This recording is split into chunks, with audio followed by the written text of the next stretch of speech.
you like to read? That's the icebreaker. Then there's the elevator pitch, the soft sell, the stand-up, and then the Vanna White. All the elements of in-person sales. The blurb, the ad, the cover review, all elements of online sales. So what makes one unique over the other? What makes them similar? What does one teach you about the other? Let's discuss it. Then C.L. Cannon will be along with indie books you might like if you are a fan of Silver in the Bone by Alexandra Bracken. Finally, we epilogue with some dinner plans and a little artistic license. So grab your beverage, stretch your fingers so you can type along in the chat and join the discussion on This Week in Indies with your host, Joe Compton.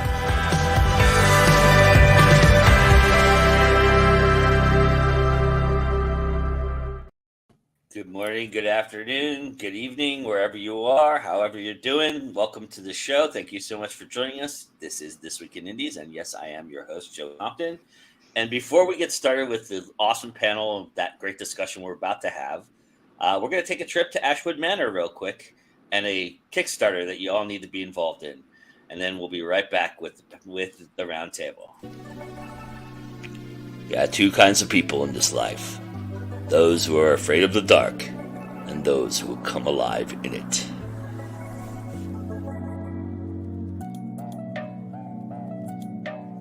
Most people would run from Ashwood Manor, a house famous for its history of gruesome murder. But even Jenna Helsing, Ashwood Manor's newest mistress, isn't prepared for the monsters that come attached with her new humble abode, including a grumpy gargoyle who lives just a mere stone's throw away, and a terrifying creature that lives in the woods, and a shadow with voyeuristic tendencies. As Jenna's past collides with her future, she finds herself in the middle of a deadly game once more. But Jenna isn't the only one with demons to slay. Will Jenna, Dangle, Shadow, and Flint let history repeat itself? Or will the second chance they've been given bring them the revenge they seek? Fans of Anne Rice and Laurel K. Hamilton will love this spooky tale of a second chance fated mates, why they choose romance, and the things that go bump in the night. The Monsters of Ashwood Special Edition Kickstarter features a stunning omnibus with a complete Monsters of Ashwood duet, Voices in the Dark and Whispers in the Woods. With a brand new illustrated cover as well as stunning formatting, these special edition collections are one of a kind. This best-selling Dark Monster Reverse Harem series that has been a literal force since its debut in October of 2022 is offering you this one-time chance to get an exorbitant amount of perks. And all of them have unique and interesting things in them. Lots of great swag, and of course, the beautiful omnibus. You can go contribute to the Kickstarter right now with the link in the description. The monsters are calling. Can you hear them?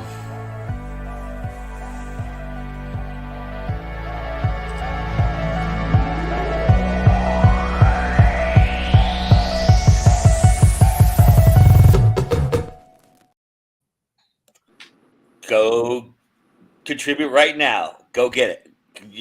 We'll wait. We'll wait 5 minutes for you to do that. Go ahead. All right. Thank you for doing that. We appreciate it. And we certainly appreciate it because we have the author here today with us. So, welcome everybody. Thanks for joining me. Let's go around the room and say hello. We'll start with you, Ariel. So tell everybody a little bit about yourself. Obviously, we learned a little bit. Hi, I'm Ariel Dawn. I've been writing since 2020. You just saw a lovely video from my Monsters of Ashwood Kickstarter. Monsters of Ashwood is my best-selling series. But I'm also known for paranormal romance and urban fantasy as well. So that's me. Awesome. Mr. Nettles? Live, remote, because I'm on the run. No, so I write sci-fi, urban fantasy, horror, a bit of contemporary, a bit of this, that, and the other. Do a lot of nonfiction stuff as well. I'm one of the founders and hosts over at Continual Convention. Other than coming over here to cause trouble with Joe, I've got the show Creating Pros. You can find a lot of the workshop stuff, and we'll probably talk about this over at Author Essential Workshops. And I feel sure there's other stuff that'll work its way in. You know, you better be careful what you say because nobody would be surprised if you were on the run. You understand that, right? It's true. What can I say? Anita?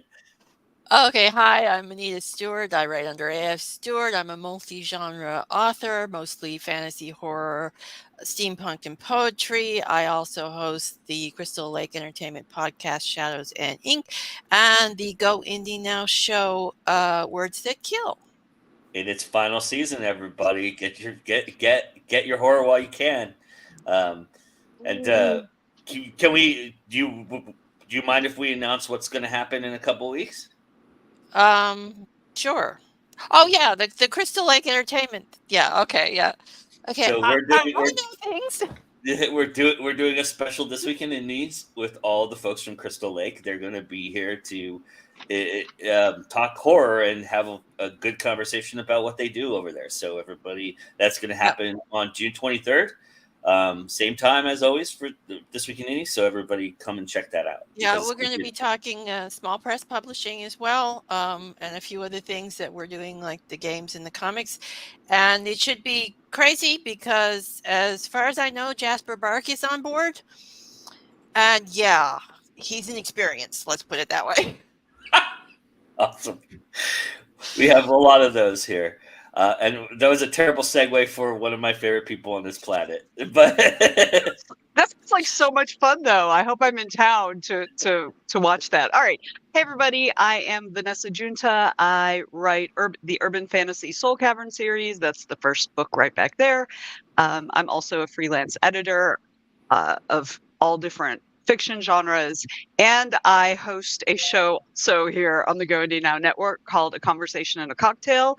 We are on break this month, but we will be back next month, second Monday of the month at 9 p.m. Eastern time. Also, my co-host, co-anchor, I should say, for late night. Yeah, that's right too. Also, so many things. Sorry. Yes, I am Joe's co-host for Go Indie Now's Late Night News. Awesome. Which is also on hiatus this month. Yeah. You might see a common denominator happening there. It's all good. Vanessa wanted, I don't know if you saw the comments, Ariel, but she's definitely a coming alive dark person. I love it. I just saw that. And then I was here. Also being a 12-year-old boy. And Andy's here, and he says, hello, everyone. This is one of my passion topics. I literally just did a show yesterday. Looking forward to the chat. Awesome. Well, hopefully we don't disappoint Mr. A.L. Mangle, but because we're all very tired, but that's okay. We're going to muscle through and make this happen. Sleep is overrated. Absolutely. Trying to make coffee, right? For the week. All right. So I want to start the conversation by asking you all what your favorite version of sales is it online or in person, and what makes it your favorite?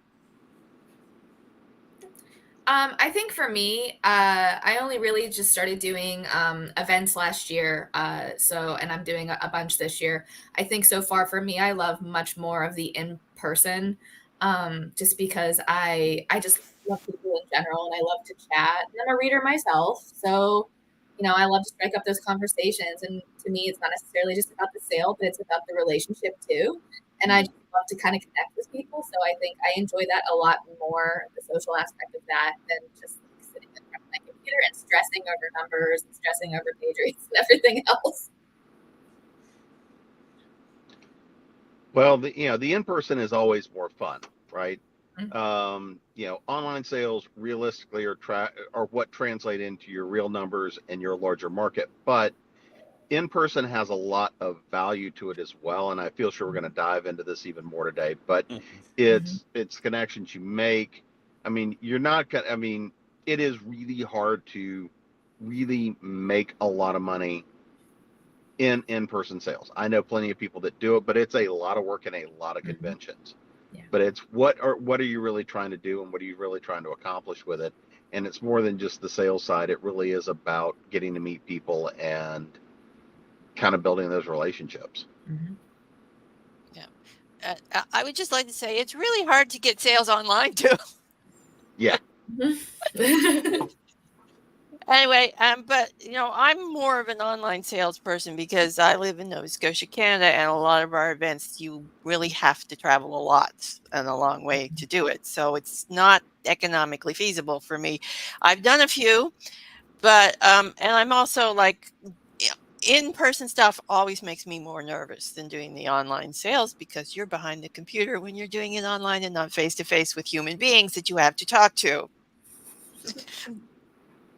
But I have enjoyed the few things I did. Like I recently did a local book fair at the end of last year. And that was a lot of fun, and I actually made quite a few sales off of that because hungry people came to buy books. So although a lot of our clientele was skewed a little older for that fair, so the nonfiction authors did way better than the fiction authors did.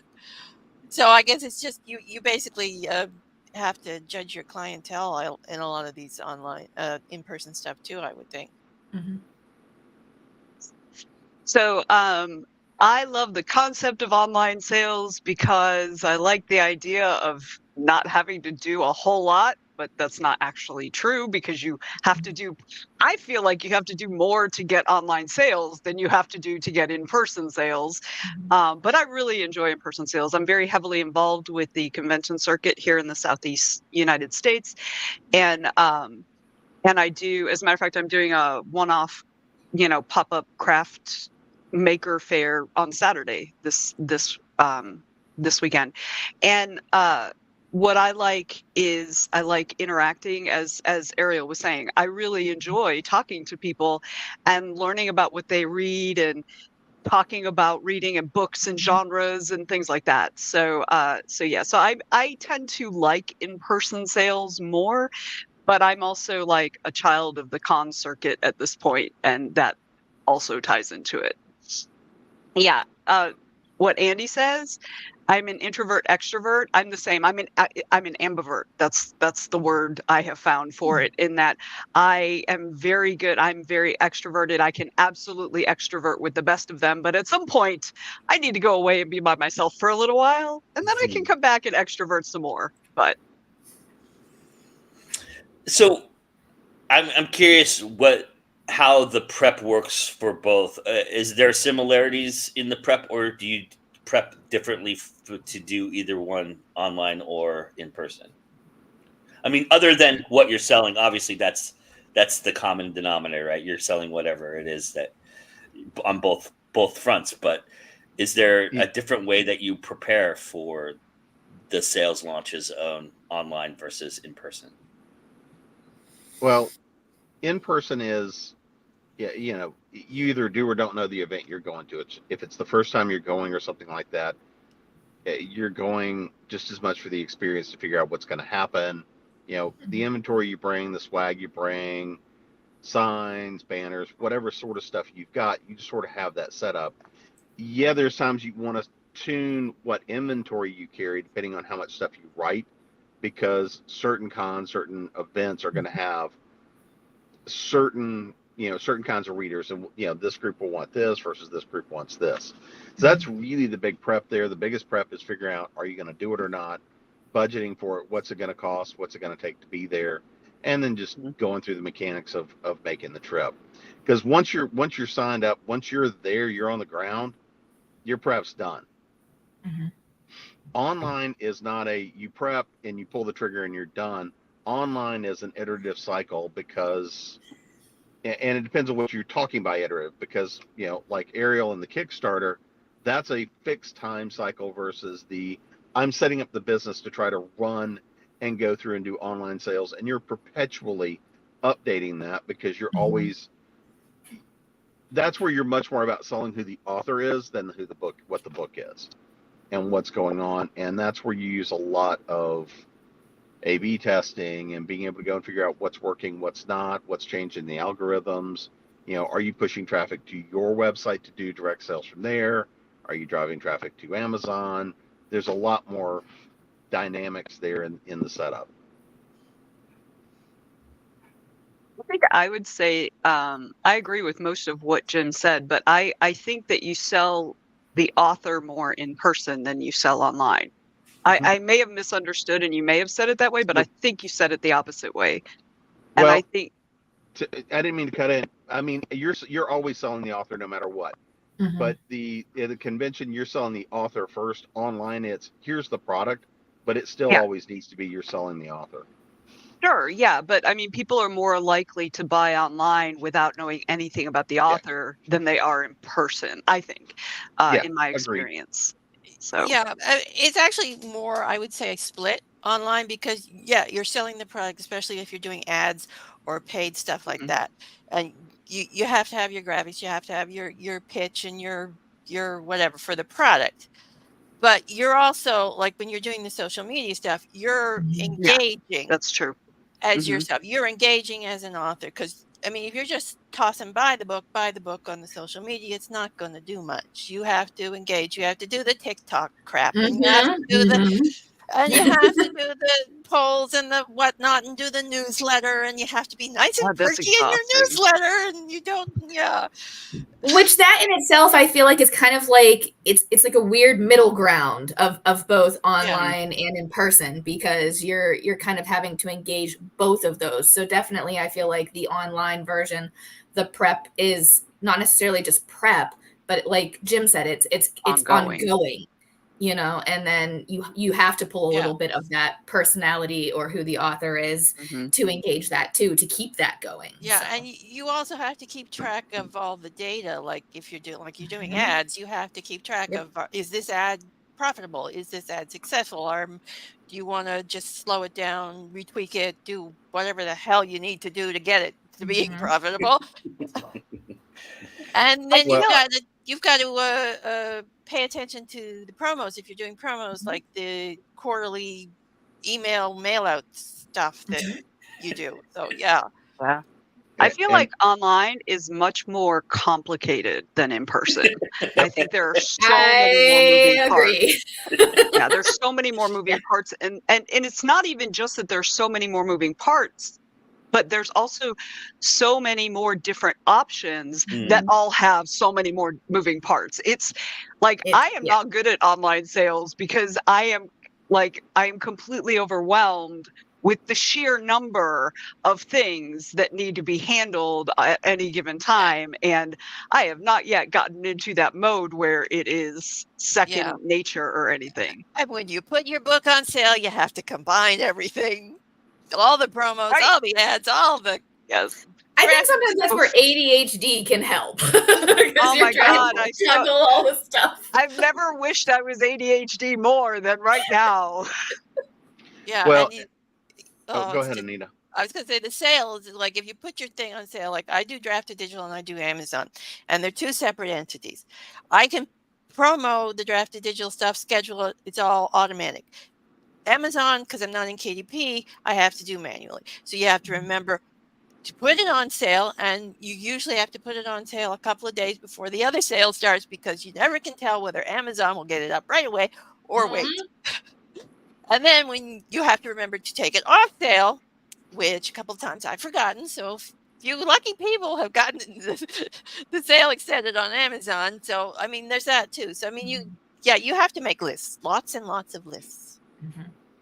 Well, and the other reason I talk about you're always marketing. You're not selling the author. You're marketing the author, right? You're Mhm. informing people who you are. And I want to be very specific about the language here. Is your marketing. It's the education process. It's the telling people who you are, because if you've done that well, then the sales is an easy decision, right? Yes or no. But that's because again, we often just jump straight to the sale, not to the is this a good fit. And the reason I talk about online is much more actually complicated about that process is because if it's one-on-one, you're in a one-on-one conversation. You've got the ability to gauge what people are interested in, what they like, and you build those relationships over time. Online, you have to accept that some people are going to like it, some people aren't, and have to be able to manage all of that without being able to react real time. And I think that in thinking about online sale, it's almost like sales in general. There's strictly online ad driven stuff. So there's like Amazon ads and Facebook ads and BookBub ads and that kind of thing. And then there's social media, which is a combination of hard online sales and soft in-person sales, right? And then you've got in-person sales. So I feel like social media is very much kind of the where those two pieces touch. And I think that it can be I think that is where, like Jim was just saying, that you're marketing the author specifically. Yeah, I would say social media is more for marketing the author than marketing the books, unless you're doing the ads. The ads, social media ads, they're definitely for marketing the product. But if you're doing social media, you're more marketing yourself, you're more doing excerpts, you're more doing, cover reveals and things like that for book related stuff, and you're doing like this updates for your writing, I mean, stuff like that. And like with my group, I randomly throw in amusing typos that I find when I'm doing my editing, and they go over well. And What I do you also write? think that oh, sorry, Jim. Oh no, I was going to say you're writing horror, so you got to kill the typos. I wish the typos would die. A.L. Mango says something along these lines too. Go ahead, Vanessa. I was going to say, I think also the social media aspect is much more challenging now than it was, say, 5 years ago, since Twitter has shit the bed. And now, like, I feel like that sort of marketing is so splintered now, because it's like, okay, do you do Blue Sky? Do you do Threads? Do you do Instagram? Where do you go? Because there's no one place. Twitter had a really big sort of reader author sort of community, and a whole lot of people have left because of how toxic that platform has become in so many ways.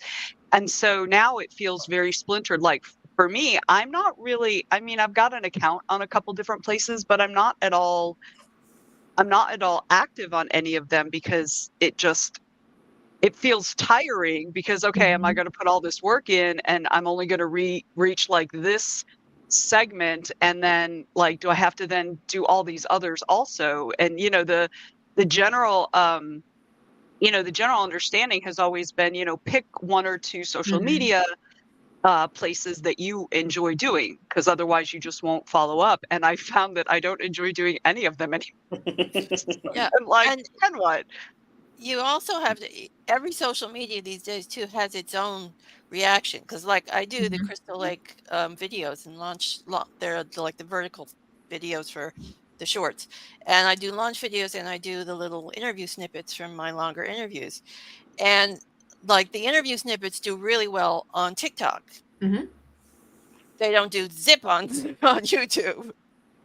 Yeah, that is definitely like, and I think too, even just kind of jumping on, like, there's always seems to be like a new platform that pops up, here and there, and all of a sudden people are migrating over to that. I think there was like a minute Hive came up and everybody was jumping from one ship to Hive, and I went and made a Hive. Have I updated my Hive? No, because because sometimes that influx too of it changing, people might go there for a small amount of time and then they go somewhere else. So it is like kind of like that, you said, like that big gigantic cycle of like, where do I go? Do I need to have all of these different accounts, all these different places? My big ones that I kind of stick with tend to be Facebook and TikTok, and probably TikTok only just because I really love being weird on there and just being able to let my my neurodivergency go. But for the most part, yeah, it can be like a giant carousel sometimes. Well, and I think the other thing, and this goes back to what are you paying for, right? Because so much of even just basic social media interaction, I mean, pretty much now Facebook is going and saying, yeah, this is commercial activity. You're an author, you're selling something, so you need to be a business account, and you need to be paying us to get your social interaction, your social interaction, all of these things. Twitter, same thing. YouTube is split off between shorts and long form. TikTok or the toxic talk because I loathe the platform. But there's a lot of value to it for authors and creators if you manage it well. But it's like anything else. All of these things are going to take time, and they're going to take some capital investment to start triggering audiences. Yeah, and like you gotta, and for some of the places like TikTok, for example, you have to constantly and consistently be creating content. How many more C words can I find? But and like if you just don't have that mindset to do that, it can often be worse. It can often be worse to start off and then let it and then drop off and then try to start up again and drop off and try to start up. That can be worse than just finding somewhere else, right? So I find it very challenging, the online part. All right, well, we've got a shitload of comments. Everybody good? Everybody got everything out? A.L. Mango said this, and I wanted to get this in there when you guys were talking. It says, I attempt to make a connection and sell myself as a brand, no pressure of a sale with a stranger. I found that people will buy into me as a person first, and sales will follow. And then he says, I sell a lot of online in-person events as my top markets are overseas. And then he creates content to bring them along for the journey and set the funnel to the title. That is the focus. He releases ads on a time zone of marketplaces. So he'll pause ads that don't deliver within 36 hours, which that's pretty smart.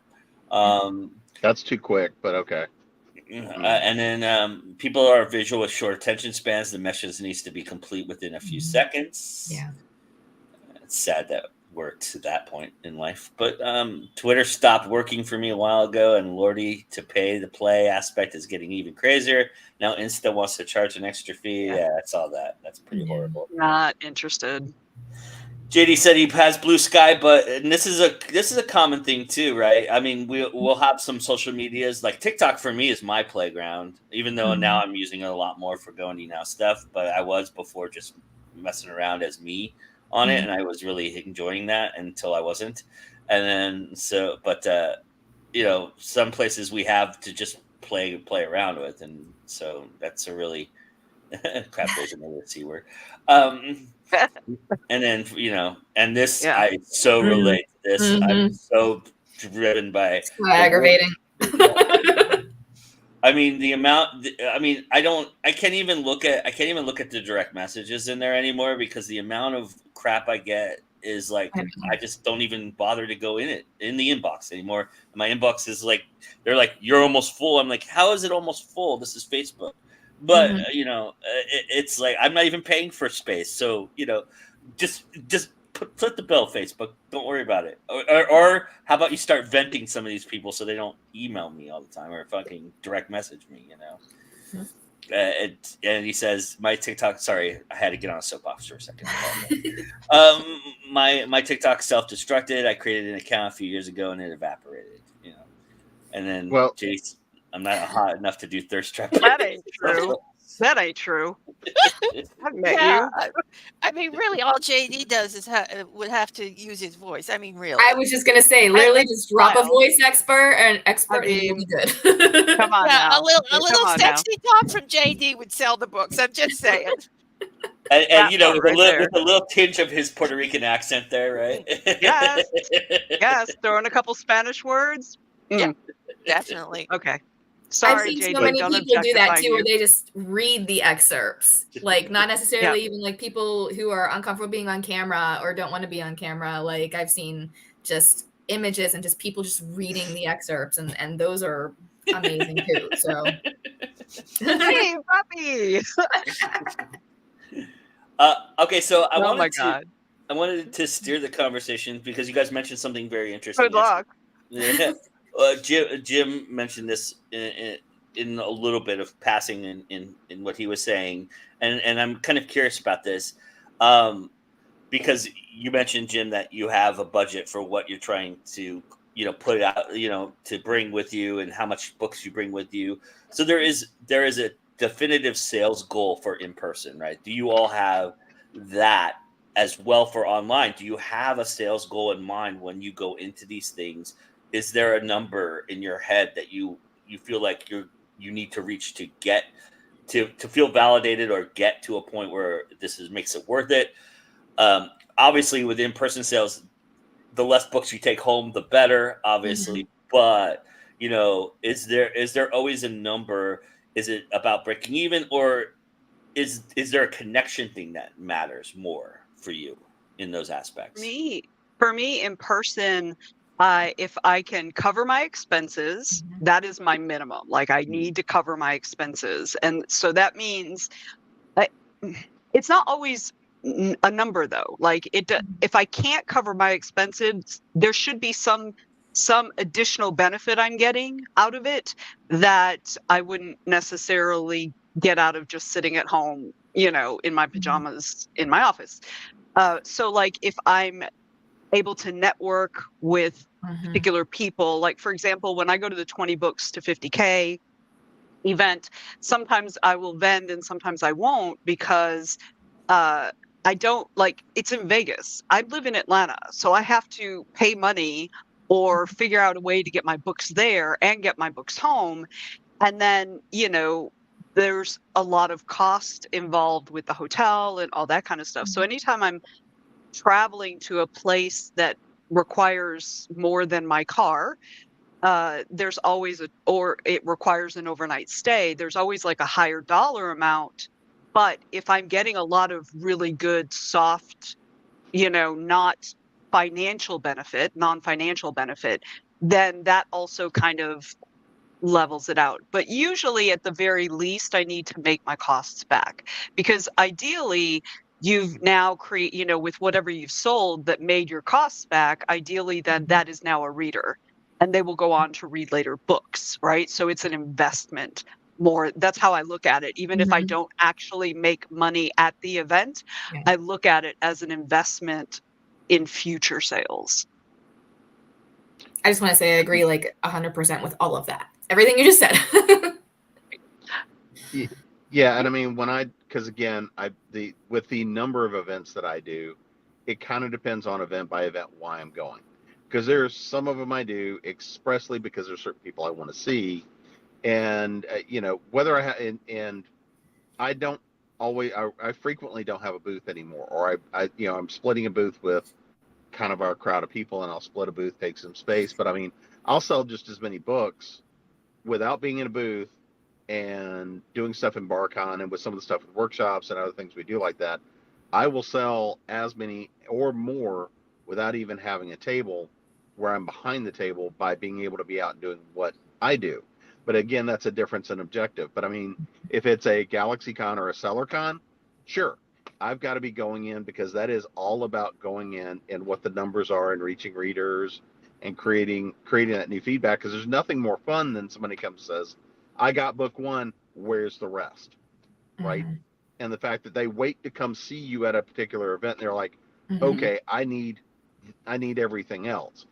Because a lot of the time it's uncommon for somebody to come in and go, well, I bought this one from you last year, you're on my list, so give me everything else you've got. Those are fun, but again, it's not a what did I sell today. It's the tail. It's a long tail process of readers getting to know you. Do they like your style? Do they get all of these other things like this? And it is not just about this time, because I mean, frequently there's a 3 to 4 year cycle in events where there's good years, bad years, and it all kind of levels out. But again, I always come in with certain budgets and certain desired results. But at the same time, one of the things I see happen a lot of the time is, well, I'm not hitting my goals and it's Saturday morning, I expect to do this. And then people's moods are blown for the rest of the weekend, which means their weekend shot. When you show up at the door, from the time you hit the door till the time you leave, you're on. And even if you're not getting out of it what you had planned for, if you're not in the mood for it, you're also going to miss out on everything else that can happen out of it.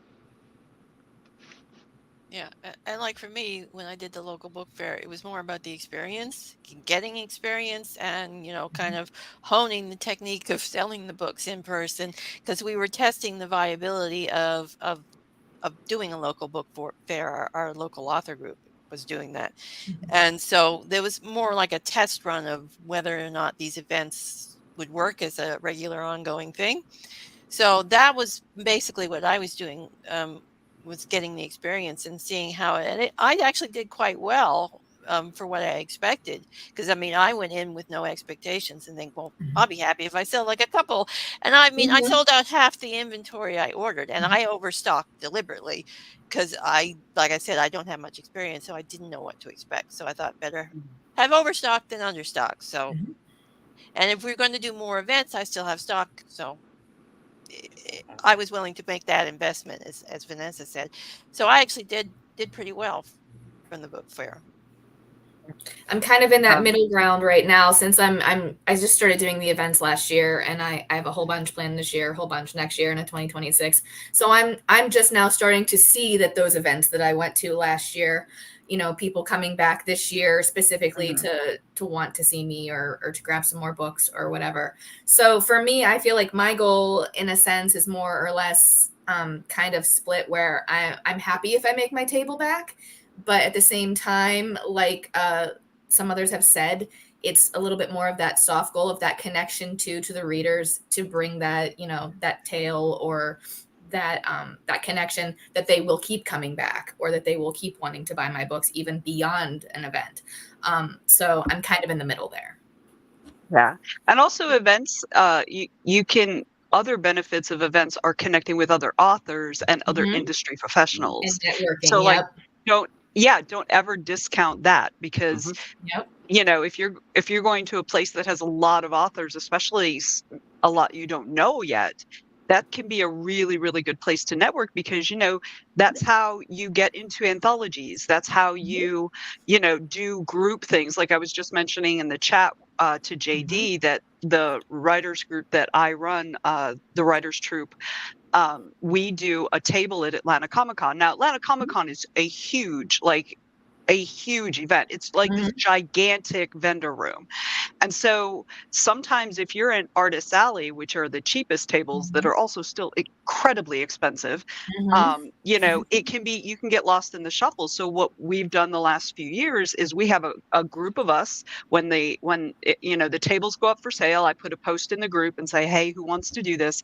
And last year we had, well, 9 of us were supposed to vend, but 4 had to drop out for various different reasons. But we made bank last year. All of us did. Now, the year before, I didn't quite make my table sales back. Now, I do want to say, and part of that is that I only had 2 books. If you only have a couple books, you may or may not make your expenses back.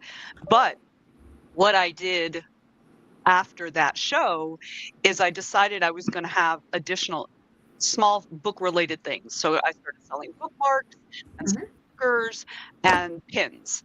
And let me tell you, almost every single event, those sales are what bring me into profit.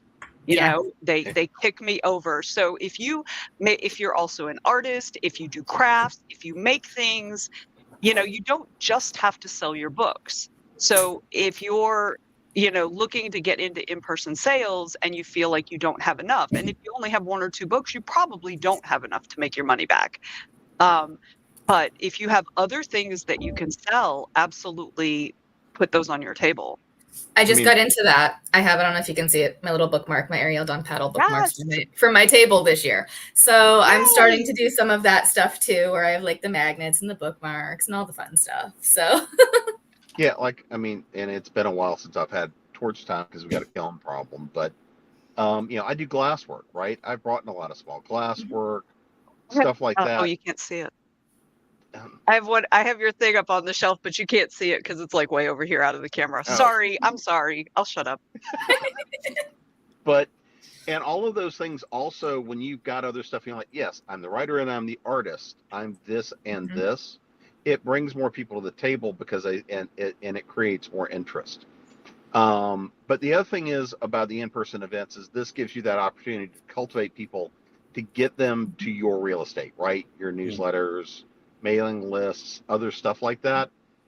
Same thing with online is that a certain amount of your advertising really does need to go to how do I get people into my ecosystem, right? Because in the long term, that is the cheapest way of reaching people, but it's also the most effective, because the people that follow you, read newsletters, stay in touch, and really connect on social are your hardest core true readers and your evangelists.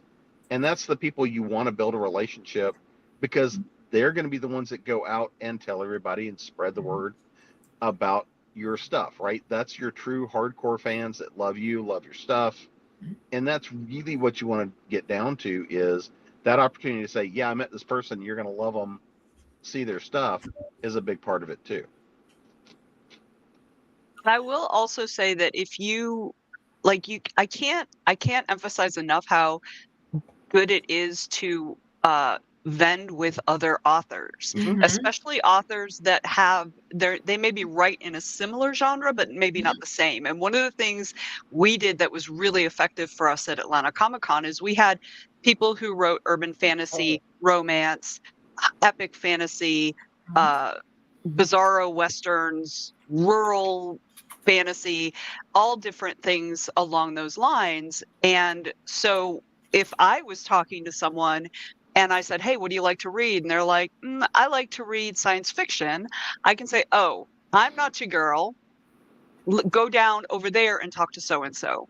And so there's all kinds of cross-selling that makes, especially bigger events like Comic-Con size events, makes it so much more efficient and effective.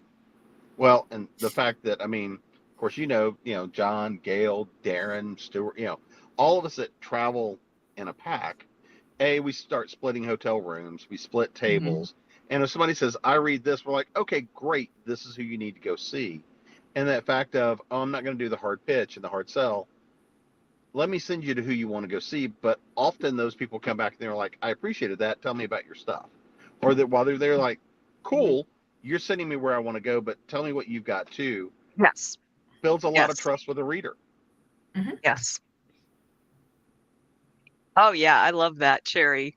I love meeting other authors. That's part of like when I was talking about like soft benefits, those are not, they don't hit your wallet, but they could in the future because you're making all these great connections. And even just having the support of an author sort of network, like being able to reach out and, when you're struggling, when you hit a problem, when you need recommendations and things like that, having a writer community that you can reach out to is invaluable, and you absolutely make those connections at events, which is why, like, I don't focus, like, I try to make my money back. I try to at least break even financially, but but as long as I'm also getting some of these other benefits, I'm willing to balance. The only time I've ever actually said I'm not doing that event again was there was one in North Georgia, and it was a great event. Like, it was set up really well. The location was awesome. Like the setup and stuff was awesome, but they didn't do enough marketing. I literally sold no books. I didn't sell anything. And so I was like, okay, it's sad, but I'm not going to do that one again. Oh. And awkward silence. Sorry, everybody. My somebody wake my up, laptop Joe. is going crazy. I don't know what's happening. Sorry, but I'm glad you all were talking while I'm trying to figure this out. Joe may need to reboot. Well, let's do this. Let's take a break. Let's everybody take a break. If I can get to it, hopefully I can. Let's see if I can do this. I will put on the Indie Connection, give everybody a chance to take a breath, and then we'll come back. Come on. Okay, Joe's out of trouble today. Oh, it's me. I'm like a magnet for technical difficulties. No, the technical difficulties have been. Apparently, we lost Joe. Technical difficulties have been everywhere this week. I swear. Don't get me started on technical. I swear. All right, and Ariel is the new host. Apparently. So Ariel, from your perspective, so Ariel, since you're just getting started on the online side of stuff, what's the biggest lessons you've hit? I think for me, it kind of goes back to that connection piece. So at least, especially like even like with Kickstarter and things like that, just kind of more connecting with my reader base, not just as an author, but as a fellow reader too, to share recs, to share, things that maybe I read that I would love somebody else to read, either my author friends or just authors that I just love to read. That part I think has been the most informative for me, that I've learned the most from, is just kind of more connecting, not necessarily just as an author, but as a reader too.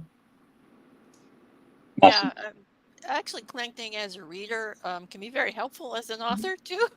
Mhm. I've actually sold 2 or 3 books just from YouTube chats and, chatting about Nice. things. And then the host happens to know who I am and what I write. And she's going, yeah, your book is similar, or you should check out my book, and then drop the link, And so I Yay. always drop the link. If the host tells you to drop the link, always drop the link if you can. Because I mean, And the connection piece there too, even with Yeah. other authors that I may have met at events, or that I have met, through promotional sales and things like that, where I've discovered them and they've discovered me, and it's like, hey, go check out this book. So Awesome. All right. Yeah, Joe, we don't need you anymore. We already took over. Yeah. No, it's all good. Let's try this again. I'm on my phone now, so hopefully if my phone goes haywire, then everybody just run for the hills. All right. So here's the Indie Connection, and we'll be back and have everybody talking after that.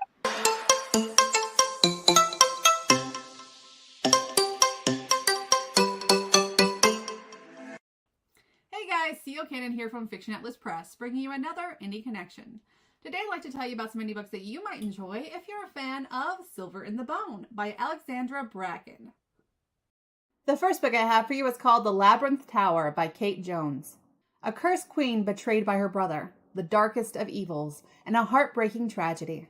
The Pendragon firstborn heirs are cursed, but even the berserker rage which afflicts Queen Guinevere is not going to be enough against the Immodious, the horde of the undead led by her estranged younger brother Arthur. There is only one person who can help defeat the terrible army that is laying waste to Albion, but the mighty wizard Emrys has not been seen for centuries. Guinevere has no choice. Find him before Arthur reaches Camelot, or watch as her people are slaughtered, and she loses her crown to a dark evil, the likes of which has never been seen before. She begins a desperate race against time. Guinevere and her knights must put their trust in an ancient enemy, find their way through the twisted, dark corridors of the Labyrinth Tower, and release Emrys. But their quest has dire consequences that rip Guinevere's world apart and leave her heartbroken. Is her throne worth the price she and her beloved Knights of the Round Table must pay? The second book I have for you is called 7 Endless Forests by April Genevieve Toholka. On the heels of a devastating plague, Torvi's sister, Morgane, is stolen from the family's farm by Uther, a flame-loving Fremish wolf priest who leads a pack of ragged, starving girls. Torvi leaves the only home she's ever known and joins a shaven-skulled druid and a band of roaming Elsh artists known as the Butcher Bards. They set out on a quest to rescue Torvi's sister and find a mythical sword. On their travels, Torvi and her companions will encounter magical night wilds and mystical drakes who trade in young men. They will sing rowdy Elshland ballads in a tree-town tavern and find a mysterious black tower in an endless forest. They will fight alongside famous Forsland archers and barter with Fremish wizards. They will feast with rogue Jadefell children in a Skull Mountain cave and seek the help of a pig witch. They will face wild, dangerous magic that leads to love, joy, tragedy, and death. Torvi sets out to rescue a sister, but she may find it's merely the first step toward a life that is grander and more glorious than anything she could have imagined. The third book I have for you is called Found, Merlin's Heir by Gabby Skeldon. Mysterious shadows, Arthurian legend, dangerous magic. 10 years after her father's disappearance, Merwild has lost hope she'll ever find answers. Her mom is convinced he was taken by the shadows she sees, and that they're coming back for Merle. In a last-ditch attempt to save herself, Merle makes a blood wish. Will she find the answers she seeks? The Knights Templar faces extinction. For hundreds of years, the Knights have protected the true heirs to Camelot from evil, but Fairy Queen Morgweist is determined to claim the throne for herself. As her power threatens to overwhelm them, the Knights must start the search for Merlin's heir, the only sorcerer who can banish her for good. When the mysterious Wren enters Merle's life, claiming she's the lost heir of the great wizard Merlin, and that the shadows are not what they seem, Merle is catapulted into a world of magic, adventure, and legend. Tasked with protecting the Pendragons and with time running out, Merle must convince the Knights of the Round Table that she can claim Merlin's magic and defeat Morgwise before the Fae bring ruin to them all. And the last book I have for you is called Morgan Le Fay, Small Things and Great, by Joanne Blanco. The child fated to shape destinies. Morgane is a little girl who lives in Tintagel Castle by the sea, loved and sheltered by her noble parents, the Duke and Duchess of Balerion. An extraordinarily clever child, extremely sharp-eyed, exceptionally curious. A little girl unlike other children. One stormy night, a ship is wrecked off the coast, bringing with it new friends. Fleur, the princess from a far-off land, Saphir, the stowaway with a secret, and the mysterious twins Merlin and Ganaida. Morgane's visions of another world awaken her to the realization that she can see things others cannot, that she has powers other people do not possess. Not long afterwards, Morgane discovers Diana, the moon huntress, who charges her with a dangerous mission that only she can accomplish. With Merlin by her side and unsure if he is a friend or foe, Morgane must venture far from home to enter the realms of the Piskies and the Murians, warring tribes of fairies who vie for the souls of lost children. There she must summon her magic to fight the most ancient powers in the world, to rescue a young soul destined to be reborn. Okay, that's all for me this week. I'll see you next week on Indie Connection. Bye.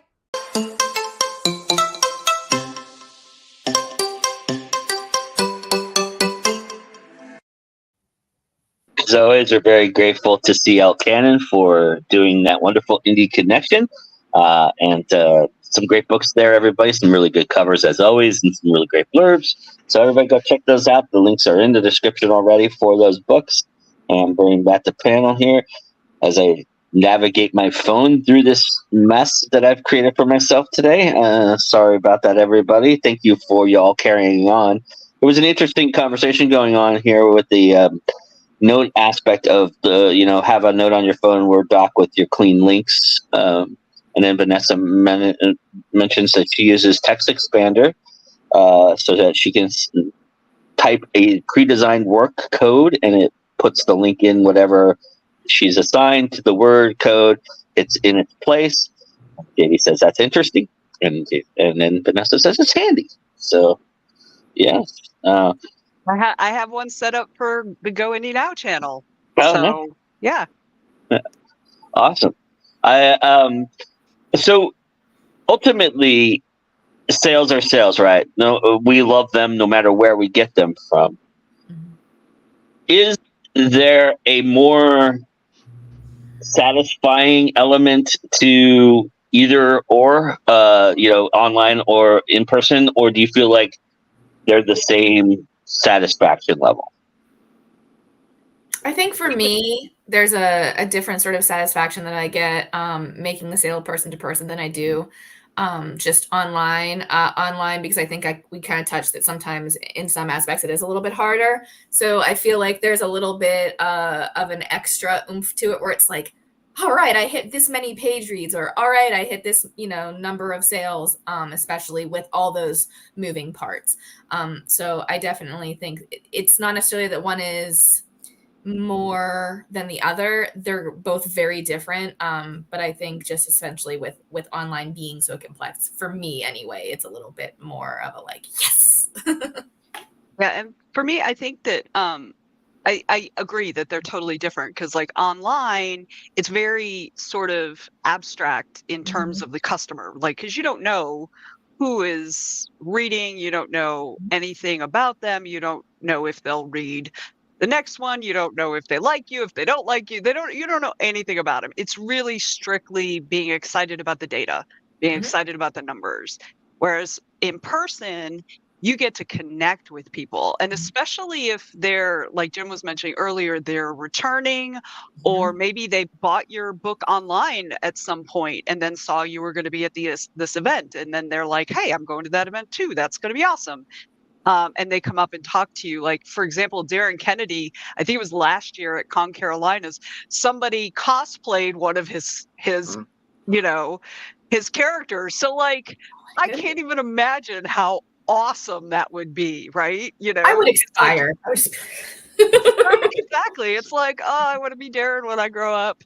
But I think that I think that's I think that's the main difference. And for me, I get more personal personal human satisfaction Mhm. from connecting in person with people, versus online where I get maybe financial and like my analytical brain is like, data, that's a sort of different, it fills a different cup, I think, if that makes Mhm. sense. Yeah. Well, there's that great personal connection of, let me sign the book for you, right?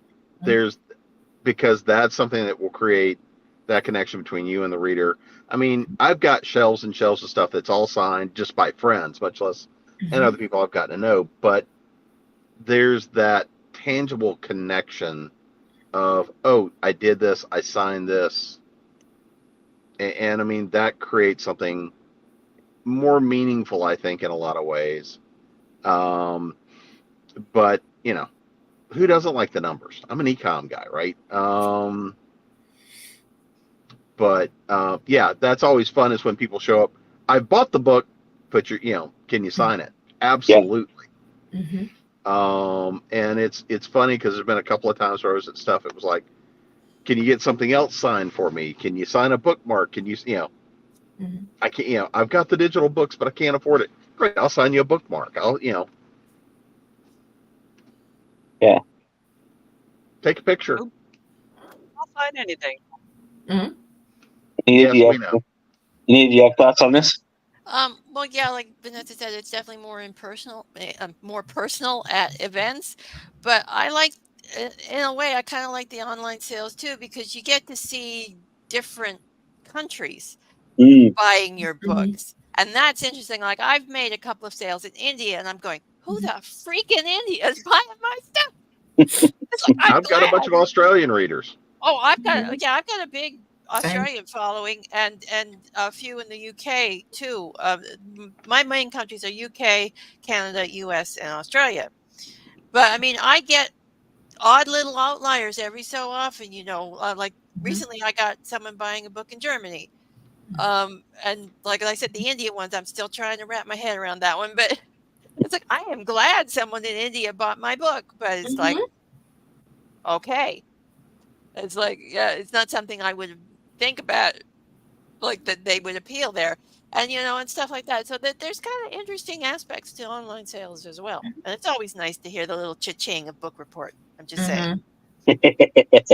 Nice. All right, everybody. So, while I'm still connected, let's jump into the epilogue. All right. So, I think Jim did this before. Anita's probably seen it. I I've don't done know. it. Oh, I've you've done it. done it. Okay. So how we're working our newest little creation of having fun is I have 3 artists that I'm going to name, and you have to name one that you're going to steal from, one that you're going to take to dinner, and one go to a concert with. Still take All to right? dinner. Okay.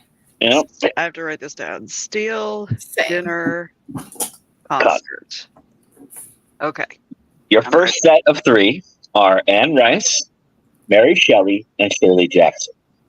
So Anne we'll go Rice, down. Mary Shelley. Who was the third one? Shirley Jackson. Oh, We're going to go down the line. So Ariel, I'm going to start with you, and then I'll do Jim and Vanessa and then Anita, and then we'll make it the other way for the next step. Okay, so I am going to steal from Anne Rice because Lord knows she's got some amazing stuff. So right up my alley. We're gonna have dinner with Mary Shelley because I feel like that would be amazing. And we're gonna go to the concert with Shirley. Yeah. Well, you got to steal from Anne Rice because, she's stolen from a lot of other people too. So there's a lot to work from. I'm going to dinner with Shirley Jackson, and I mean, you got to figure that Mary Shelley, after all that time with Percy, it's going to make a concert really interesting. Nice. Vanessa? all right. I had to write mine down because I'm old and I can't remember stuff. So I'm going to steal from Shirley Jackson because she's freaking brilliant. And then I'm going to have dinner with Anne Rice because I would really love to sit down and actually talk to her. And that leaves going to the concert with Mary Shelley, which I think would be. I'd take her to a Duran Duran show, and she'd be like, "What the hell is this?" Nice. Anita? Okay, I'd have dinner with Anne Rice because, like Vanessa, I'd like to talk to her. I think I'd steal from Mary Shelley, though, because honestly, the woman had a brilliant mind. She really did.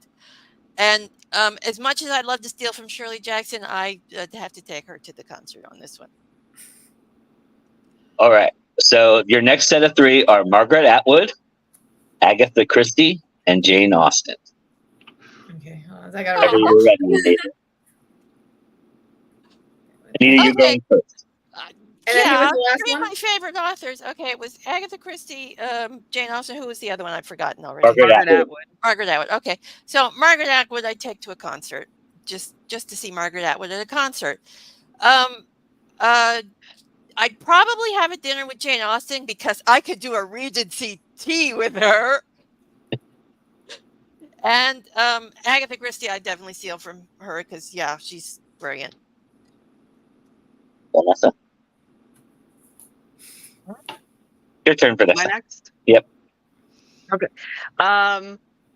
So I would have dinner with Margaret Atwood. Absolutely no competition there for me.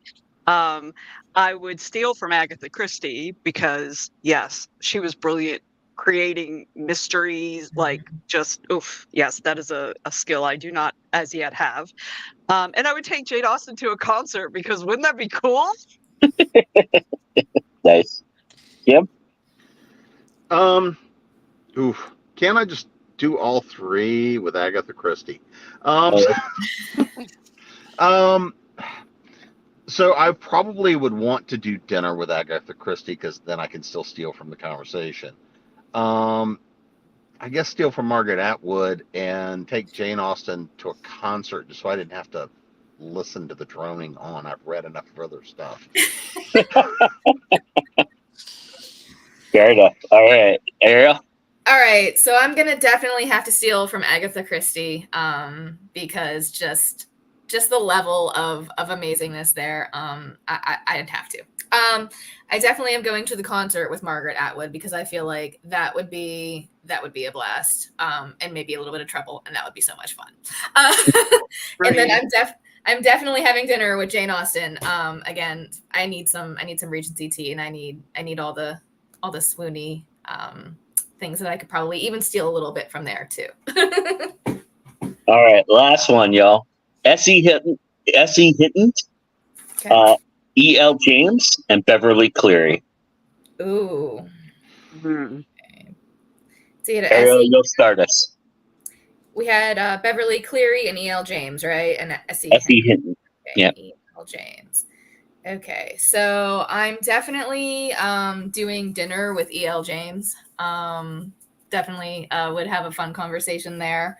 I'm going to steal from Essie Hinton because there are some great themes there that I love. And then I guess we're going to the concert with Beverly Cleary, which I also think would be a lot of trouble and a lot of fun. Jim? Yeah, that's probably what about the mix I'm going to go with as well. I'm going back and forth in my head, but yeah, it's probably the mix I'd use. Okay. Vanessa? You're going to be mad at me. So I'm going to have dinner with Beverly Cleary, go to the concert with Essie Hinton, and I'm not doing anything with E.L. James. Fair enough. Hey, Stuart? Okay, I'm stealing from Essie Hinton. I'm having dinner with Beverly Cleary. And I'm going to the concert with E.L. James and probably You could ditch her. Yeah, ditch her, exactly. Okay, that's a good compromise. I didn't think of that, but yes. Yes. Awesome. All right. Well, thanks for playing along, y'all. I appreciate it. Let's have everybody tell where we can find you all and your wonderful work, and where you can get some more online sales, and maybe in person if you see everybody, if you're in the same vicinity. So Ariel, why don't you start us off, please? So you can find me right now. You can find my Kickstarter for the last day. You can find the Monsters of Ashwood Special Edition Kickstarter there. after today, you can still find me at Amazon. I do have some stuff still on Barnes & Noble. So I have books that are both Kindle Unlimited and wide, a little bit of everywhere. TikTok, Instagram, wherever you can think of, I'm probably there. Awesome. Tim? Easiest thing to do is go to jamespeanuddles.com. That'll take you to all of my stuff. I ship signed books all the time. You can also find me for Continual and all the things we do over there through the site. You can get to the workshops company, and you can find out on some of the other fun projects and stuff that's going on from there. And, you know, occasionally I really actually do show up on social media, throw my hands in the air and go away. That's why, you know, as tools, as companies keep shutting off the APIs that work so that like tools don't work anymore, and you have to tech ran over. I have so many feels about that. Me too, yeah. Vanessa, you want to tell everybody where they can find you? Yeah, probably the easiest place to find me is here, sleekbio.com/Vanessa G, and that is Vanessa with an E. That's probably, it has all my links and stuff. Also, if you're interested in checking out the Writers Troop, which is the online education and support group that I run, you can do a search on Facebook for TWT and it will come up in the groups. It's like the first one that comes up. So we have lots and lots of different things. Like we have a writerly discussion this evening on a topic that people have voted on throughout the week. We do co-working and writing sprints, and sometimes we have critique sessions, and sometimes we vend together. We do all kinds of stuff. So please feel free to join the group if that's something you're interested in. Awesome. All right, Anita? Okay, yeah, you can find me at afstewart.ca. That's my website. I have a Facebook group, AF Stewart's Minions, and you can find my books on Amazon and through wide retailers or through direct sales on Story Origin and Lemon Squeezy. And I'm Joe Compton, y'all, and this is Go Indie Now. You found us. Congratulations. Thank you so much for doing so. Hey, smash that like button. Do all the wonderful things you do, subscribe, comment, do all those things that help us get seen here and have conversations like this each and every week here on This Week in Indies every Sunday at noon Eastern. We have a lot of great stuff happening tomorrow. I will have a spotlight episode of the multiverse. I have Bob Magoo and Jessica Nettles joining me for that. That's going to be awesome. And then we have a spotlight episode coming up with the awesome JD Estrada to talk about his his human series. His Human Cycle series, I should say. And we'll have that out this week. And we also will have a conversation with Kevin Davis of Inked Publishing. He's going to be my special guest on Friday night for another Spotlight on the Multiverse. He and I are going to spend the entire hour together talking about anthologies and opportunities for authors out there. It's certainly one you do not want to miss because he's got a lot of great stuff he's going to be talking about with me. And opportunities for all of you to get more sales and get more exposure and to publish more stuff. So that's going to be awesome. That's our week for this week. And we do programming each and every week. So come and join us. If you're new to the channel, we really appreciate it. And thank you, everybody. Remember that it's always time to go indie now. And we'll see you next week. Bye.